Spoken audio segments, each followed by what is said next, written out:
বন্ধুরা, রোহিত কোহলির পর বুমরা টি-20 ক্রিকেট থেকে অবসর নিয়ে সিদ্ধান্ত টিম ইন্ডিয়ার বোলার। বন্ধুরা, আপনারা যদি দেখতে চান তাহলে ভিডিওটি লাস্ট অবধি দেখতে হবে, চ্যানেলটি সাবস্ক্রাইব করতে হবে, লাইক দিতে হবে এবং নোটিফিকেশন বেল আইকন দাবাতে হবে।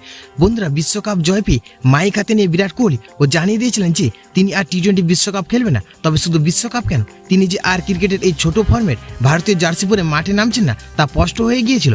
এরপর টিম ইন্ডিয়ার অধিনায়ক রোহিত শর্মাও জানিয়ে দেন যে তিনিও আর ভারতের টি-20 খেলছেন না। বন্ধুরা, বিশ্বকাপ জয়ের মাঝে দুই ভারতীয় তারকা এমনভাবে টি-20 থেকে অবসরের ঘোষণা সবাইকে কাঁপিয়ে দিয়েছিল। তবে এখানে শেষ নয়, এরপর টিম ইন্ডিয়ার নির্ভরযোগ্য অলরাউন্ডার রবীন্দ্র জাদেজাও টি-20 ক্রিকেট থেকে অবসরের ঘোষণা করে, যার জেরে একবার ট্রিপল ঝটকা খায় ভারতীয় ফ্যানেরা। আর এরপরে আসে ভারত তথা বিশ্বের সব থেকে বিপজ্জনক বোলার জাসপ্রীত বুমরা অবসর নেওয়ার কথা। গোটা ভারতের আগুনের মতো ছড়িয়ে পড়ে যে রোহিত শর্মা ও বিরাট কোহলি রবীন্দ্র জাদেজার পর টিম ইন্ডিয়ার হয়ে আর এই টি-20 খেলবেন না জাসপ্রীত বুমরা। বন্ধুরা, এই খবর ছড়িয়ে পড়ার পর শুধু ভারতীয়রা নয়, গোটা ক্রিকেট বিশ্বে চাঞ্চল্য ছড়িয়ে পড়ে। এবার অবসর নিয়ে নিজের সিদ্ধান্ত জানিয়ে দিলেন খোদ জাসপ্রীত বুমরা।